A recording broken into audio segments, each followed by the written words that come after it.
Norway defensive 4-4-2 compact, very slow in build-up and dwell on counter-attacking. Norway was very compact in the defensive phase and midfield in the middle of the park. England used their back flanks to join the attack, so the wingers will press inside and join the attack.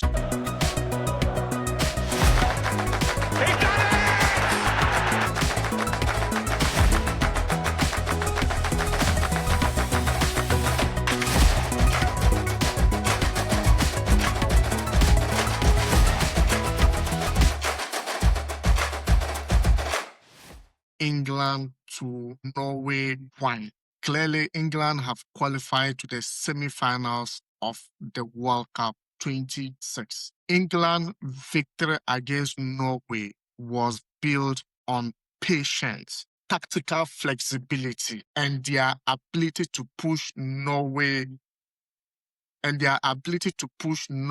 mistakes at decisive moment. Norway defended brief.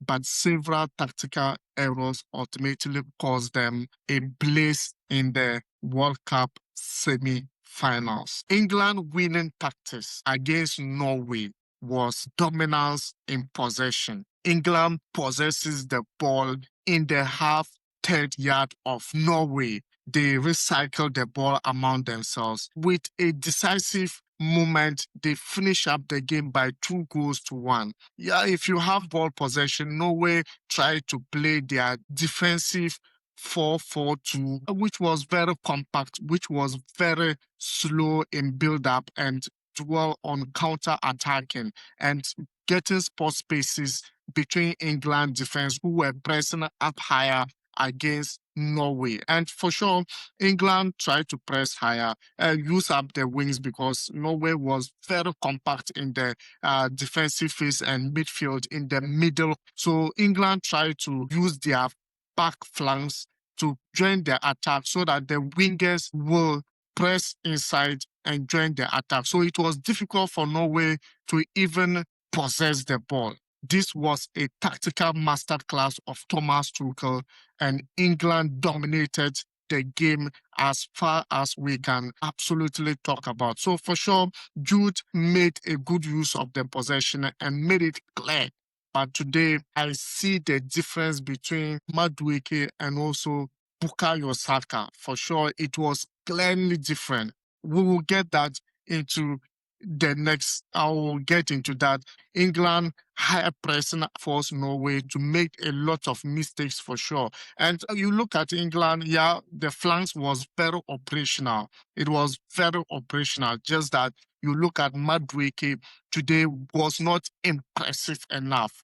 As the flanks joined the attack, you see Madueke throwing into the middle of the pitch and joining the attack so that they can possess more of the ball in the flanks. Madueke keep on widening up the gap. The defender wasn't joining the attack as Thomas Tuchel wanted until Bukayo Saka came into the pitch, and all of a sudden England press more into the Norway half-third of the pitch, and it gives dominance in the midfield, and Bellingham was operating as much as he was freely everywhere on the pitch for England, and that caused the press up and that caused the winning mentality for England. Overload of the wide areas, and for sure England, as they dominate the possession, yes, the left wing, the left back, and then the right back flanks absolutely draining their attack. And it made England wings to absolutely push more forward, leaving Norway stranded at their half yard. They could absolutely play the ball, get tackles, and get more aggressive into the ball. But then the overload of the flanks made it possible for England to absolutely get their first goal, equalizing the goal for sure, and also coming in as well to win the game for sure. You look at when the flanks were overloaded, you see that crosses in was absolutely much more in the first half of the game for sure. And you could see the goal came from the cross.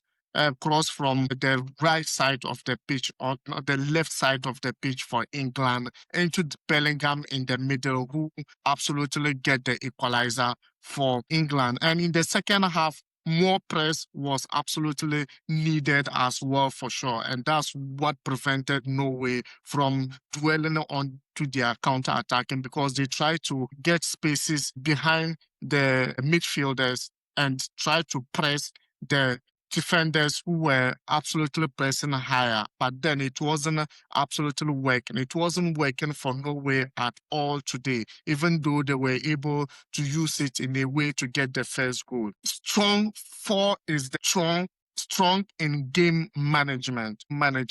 After taking the lead, England managed the tempo very, very well. England managed the tempo very well, for sure. They slowed the game, and when necessary, they slowed the game when necessary, kept possession integrally, keep possession intelligently, for sure, and reduces Norway's opportunities to launch sustained attack. And for sure, it keeps Norway from launching sustained attack into the half yard of England, because they absolutely manage the tempo of the game. When it's necessary to slow up the game, they slow it. When it's necessary to speed up the game, they speed up the game. Particularly in the first half, the build-up was very, very slow. But in the second half, when the game raised the tempo into the game, and absolutely Norway was clueless in launching of their sustained attack to England defense, for sure. And it really, really made them stranded, for sure. Norway biggest tactical mistake. Norway biggest tactical mistake in this game. They have defending too deep. They were defending too deep into their half yard, for sure, or their half third yard, for sure. And it caused them a lot. When you are defending so deep, Norway spend much of the match inside their own half defensive third yard. Norway defended much of the game into Norway made it much difficult for themselves.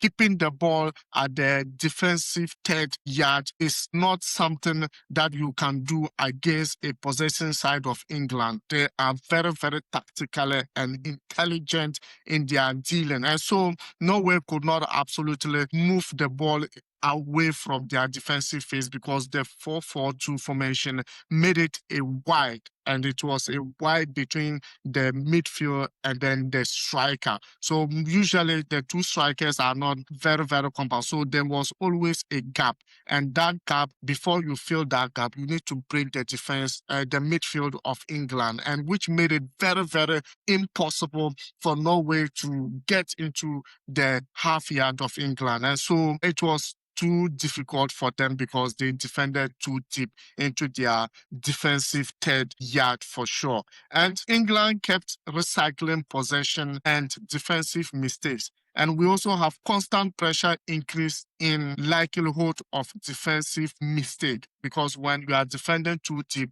the constant pressure always build up against Norway. And when constant pressure, Norway will make a lot of mistakes in the game, and that are absolutely build up to the England winning the game. Norway struggled to get out. They struggled to get out of their comfortable zone, which is defensive yard and relief pressure. And that is not absolutely what the coach intended to do. They wanted to defend and then build up constant counter-attacking football, because when England is pushing, their defense are absolutely playing high line or playing high line. So, but then that didn't absolutely work for Norway. Poor transition play. Whenever Norway regain possession, they often give it away within a few passes. Poor transition play was just not working. The transitional play was just not working for Norway. It absolutely worked a little bit in the game when England decided to push more men forward, and they tried to get it done, get some of the possession that at that time, but then it didn't absolutely work for them. You could also see Haaland has been hungry all day. he has been hungry all day until he got the injured and got out of the game because the supply wasn't getting in, the transition wasn't getting, and it looks like they were too deep. So transitioning was so slow for them. And when England absolutely pushed up, they tried to do quick transition, which absolutely resulted in few chances for them, but could not convert them. And it absolutely didn't work out for Norway. And for sure, we also have, instead of building control attacks, they focus ambitious long balls. Instead of Norway building control attacks, they absolutely try to build an ambitious long balls for themselves, which didn't absolutely work. But hey, those we expected to get the goals today didn't absolutely work because of tactical discipline, defensively disciplined side of Norway didn't allow Hurricane to operate today. And that was a massive deal for Norway today. Norway absolutely did very, very well, preventing Hurricane from getting a goal, but could not stop a midfielder scoring 2 goals today. It's really, really not what I expected in this game. But hey, kudos to the boys. They did very, very well. They also had a problem with isolating attacking players. For sure, you could see whenever they get that transitional long balls, it was just one player isolation. You could see he is the only one striker in the box, and there's no way they could beat the whole of England players who track back very, very quick in this game. So it was always difficult for Norway. Isolated attacks cannot absolutely work for a team like England, who is very cautious of their back. And when they are attacking, they attack in unity. When they are drawing back, they draw back uniquely, that you cannot get that isolated attacks to get opportunities to score. And kudos to England. They have tactically disciplined Norway. A lot of people already knew England was favorites going into this game, but guys, it didn't absolutely look the way we wanted it. Norway fought a good fight, but hey, pressure mount on them and mistakes have caused them to absolutely lose the game without even getting to penalties. No, it didn't absolutely work for Norway. Without midfield runners joining attack, without problems. And that is how you should see that game, because Norway didn't absolutely impress in that area as well. And failure to exploit England high defensive line. Norway had that opportunity to exploit the high line of England defense. But what do? They sit back, and the attacking area was very slow for them. They regularly left spaces behind them, but Norway could not exploit it because they didn't push men forward. And that absolutely hindered them from qualifying to the next stage of the competition, which is semi-finals. And Norway had opportunities to attack those spaces, but often delay the final passes. Choose the safer options instead of playing early balls into the channels. So this was Norway issues in the game, and I don't know how they could probably work on that because they are out of the competition right now, and I don't know how to absolutely. And fatigue reduces defensive intensity. So when you keep on defending, fatigue absolutely reduces the defensive intensity, and that absolutely they couldn't absolutely do much in that area. After the second half progress, Norway midfield couldn't maintain the same pressing intensity. Control. This allowed England to control possession more comfortable. They create numerical advantage around the penalty areas. You could see England even got a penalty, but then it was overturned. I didn't see that to be a penalty. I don't even know why the referee absolutely whistled to the penalty as well, but VAR intervened. That was a good call from the VAR. Today, kudos to the VAR today. I absolutely admire the way they handled the game too. And dictate the rhythm. England also dictate the rhythm of the game as well when fatigue sets in for Norway midfield. And so for sure, Haaland also going out absolutely impacted the game for England. because Haaland, one lone star, we know what he can do. And so when he gets out, the defense get comfortable. The midfield of England get comfortable, and they possible control the game to the end of the to the end. They absolutely manage the game as well to the end. And for sure, England few tactical weakness in the game. England won the game 2-1 against Norway, but there were still areas of concern for sure. And so let's get it dealt with for sure. Maybe England next time their game, they could probably look into those areas as well.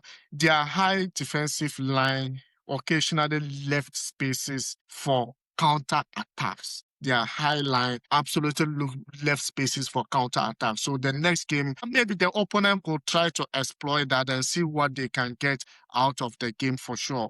And also, at times, they rally dwell on crosses, especially the first half. It was all about crosses, go to flanks and then cross the ball in so that, yeah, there could be headers, there could be maybe anything can happen. But then I think it wasn't so necessary sometimes. They needed to also try centrally as well. When they absolutely open up the game and try centrally, we see that it was absolutely working for them. Their finishing could have been more clinical as well, get so many opportunities, meaning the game remained close longer than necessary.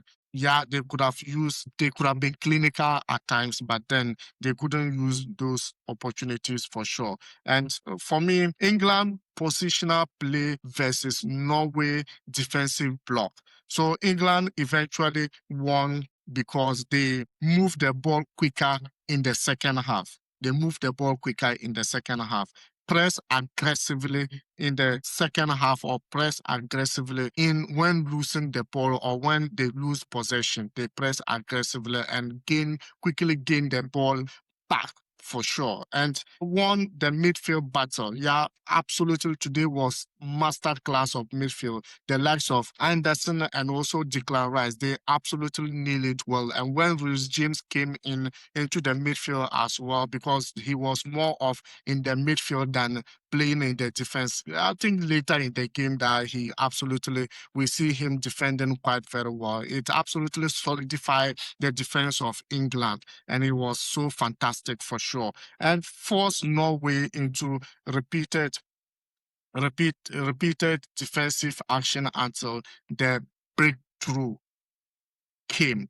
And for sure, that was absolutely massive for England. Norway defended with great discipline. 4-4-2 discipline with the 4-4-2 was incredible, but they spent too much energy without the ball. And for sure, it really didn't work on their way today. A tactical verdict today. England deserved one victory because they combined possession. They combine high press, and also the flanks was absolutely operating, and crosses was on point, but then they dwell on too much of the crosses in the end, and they had the support. They press, support, and attack more than Norway. And I think my verdict was absolutely going to be England winning the game because they deservedly dealt with Norway, the tactical discipline in the game. Guys, thank you very much for watching. Thank you very much for your time. And hey, we'll see you in the next game. Ciao.